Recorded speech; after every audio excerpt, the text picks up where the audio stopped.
A story that I know will frankly make the hairs of your neck stand on end. Dangerous fighting age men are claiming asylum in Britain. I can reveal shocking exclusive footage of an asylum seeker based at RAF Wethersfield.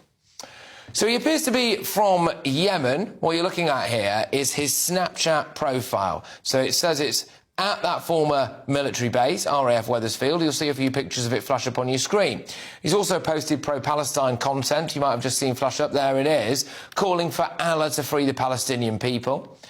Now, he's then posted content from inside that complex. But get ready for the really scary stuff, which is going to come in just a second or two as we work our way through this individual's Snapchat story. He's posted numerous videos and pictures of himself described as armed to the teeth. At some points, he appears to have AK-47s, pistols, knives. He's driving around in a car with weapons there. I mean, there he is, sitting in a room in Yemen, just casually holding a rifle, driving around with them. That's a massive knife. We've got rounds of ammunition. The 4x4 vehicles there that you'll see. All of this is available on this guy's Snapchat story. He was not trying to hide this. So he came to Britain illegally.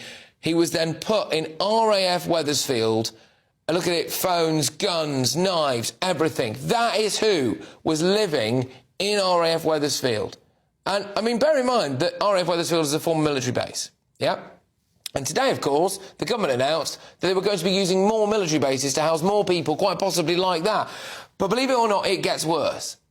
I spoke with a former worker at RAF Wethersfield, and he told me the following. Staff are apparently made to stand in close proximity to the migrants before they have undergone medical checks. Staff are not provided with PPE. They're not provided with protective medical gear.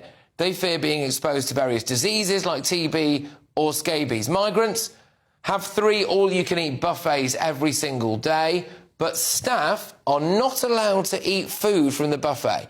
They have to pay for their own food. Staff are apparently being asked to take a pay cut as well. They regularly have to break up fights between warring factions of migrants, normally over access to the games room. These illegal migrants are then given free buses to Colchester, Braintree and Chelmsford every single day. Some migrants are also allegedly exposing their genitals to female cleaning staff when they're in the shower area. Some migrants also are defecating on the floor instead of using the toilet. Now, if you don't believe me, there is a picture here to prove it, and I'm sorry about this, it is quite graphic, but unfortunately, you know, this is the reality, isn't it? So here we go. Let's have a look at it. There you are. They just defecate on the floor, and they expect staff at RAF Wethersfield to just pick that up for them. That is human faeces on the floor. Now, I've got these quotes from a former worker about what they claim the conditions are like at that site. They say to me, "We're not safe here. We are at risk of catching diseases. We don't know if the people here are terrorists or relatives of Taliban commanders. I am being asked to feed my family on just over £2,000 a month, but I have to sit here and watch these migrants stuff their faces at all-you-can-eat buffets 3 times a day, while the private company who runs the site makes massive profits. They stack their plates full of food and then put half of it in the bin and then complain about the quality of the food. I have to bring my own dinner in. We're not allowed to eat anything from the buffet, even though it all goes to waste. They leave filth everywhere, they don't flush the toilets, they lie about their age, they say that their birthday is January the 1st. Some of them are at least 20 years older than what they say.